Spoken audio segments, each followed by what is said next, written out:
I'm going to discuss with you the topic of operator versus entrepreneur. Hey, what's going on, everybody? Welcome back to another episode of Creative Caffeine. Here I am with my tea. It's early in the morning, and it's really important for people to understand which one of these two archetypes they feel like they are, because I'm going to talk about a tension that happens in the workplace between the operators and the entrepreneurs. Now, the entrepreneurs are the artist types. Those are the people who tend to fail a lot. They tend to think up new ideas and then follow this sort of long list of breadcrumb ideas that associate with that idea. So an entrepreneur asks, what if? They constantly say, what if we did this? What if we tried that? What if we decided to do this? What if we turned the business in a completely different direction and took it this way? And so for the entrepreneur, their sort of entire MO is testing out something new and failing. It is very normal, if not part of the entrepreneurial process, to fail, to try things that don't work, to do something new. And that's very much at odds with the other type of archetype, which you're going to see in most companies, which is the operator, or also known previously as the manager. But I prefer to use the word operator in this case, because they actually get a lot of stuff done. They're not just managing people, they're operating the plan, they're making the business happen. And the manager, that archetype, that personality type is completely different than the entrepreneur. They want very specific certain outcomes to happen exactly as they expect them to. They want the trains to run on time. They want the packages to be delivered on time. They want the website to function. The operator is very much somebody who they always want things to work really well. And so they're very much at odds with the entrepreneur, because the entrepreneur is constantly throwing new plans in the mix. They're constantly throwing off the operators by putting a wrench into the plans and taking something in a different direction or trying something risky. The manager operator wants things to go well, to function, and to deliver.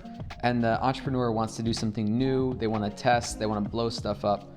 And so this is a tension that's going to happen in every workplace. And what you see happen over time is companies start out very much on the entrepreneur side of the spectrum, and then they slowly move towards the manager operator side of the spectrum.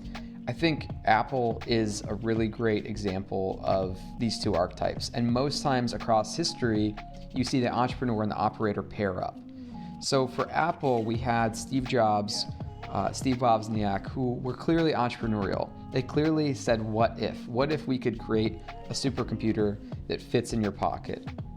Now, that was great for Apple's business for a long time. It created huge amounts of value and innovation. But the people who come in and run Apple, those people are operators and managers.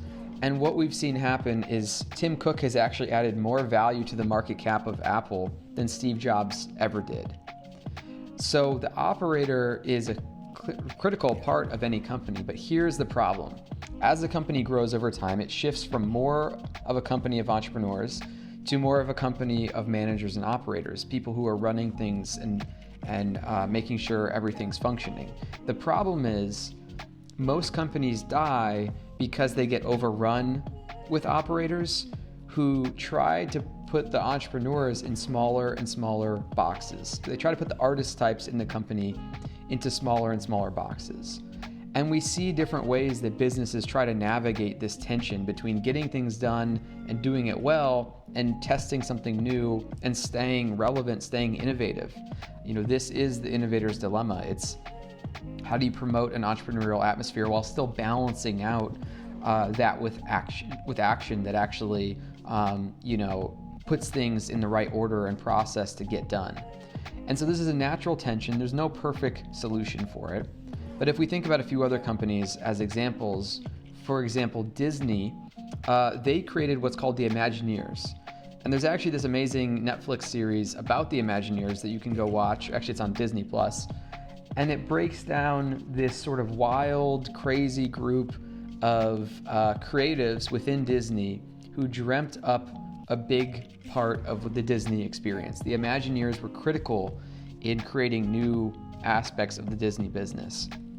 And what you see happen in this Disney series is their role change within the company over time. So at first, the Imagineers are super important. They're given tons of control. They create incredible innovations that drive Disney to be the success story it is today. And then you see that value shift. You see people wanting to hear from them less. You see them get put into a corner. And then with Bob Iger, who is recently retired, when he comes back in, when he joins as CEO, he ends up going back to the Imagineers because he knows that Disney has lost its special sauce. So the Imagineers are the corner pocket of artists and entrepreneurs within Disney that they needed to tap back into to rekindle the magic and the flame of Disney. Now, Google is another really good example. Google has a Moonshot program, which is basically given free rein and budget to just test wild ideas.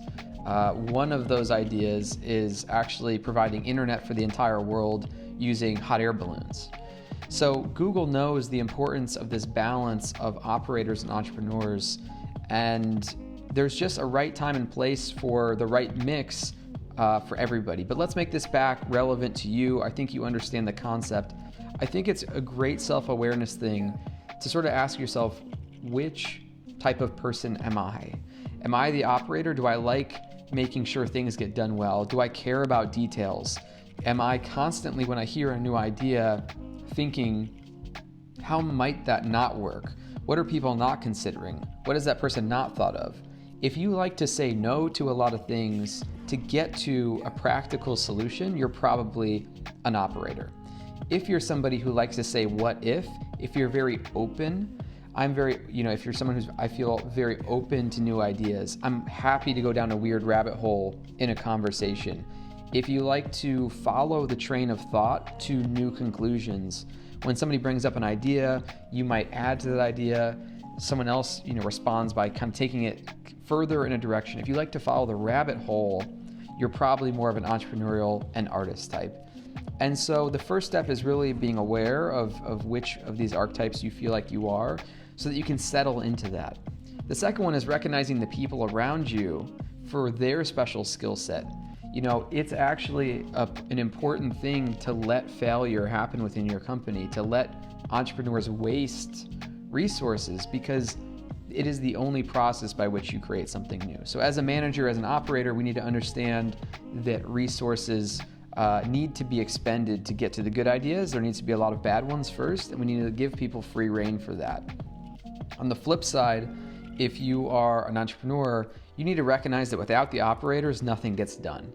Nothing ships in time. And really the value value capture mechanism for the company won't be in place without the operators. So the entrepreneur carves a new path. The operator makes sure that gets well-worn, recreated, institutionalized, and put into practice. And both of these types are super important. I think that some people, the magic people, the best people you want to hire, have a sense of both of these archetypes, and they're able to perform in both roles. And I think everybody has that ability, but understand how to lean towards your own strengths and understand that the people around you bring something else to the table that is equally valuable for any enterprise, be it you as a freelancer, you in a big company, you at a startup. We need this balance. There's no perfect set of roles here, but to understand and be aware is the most important thing.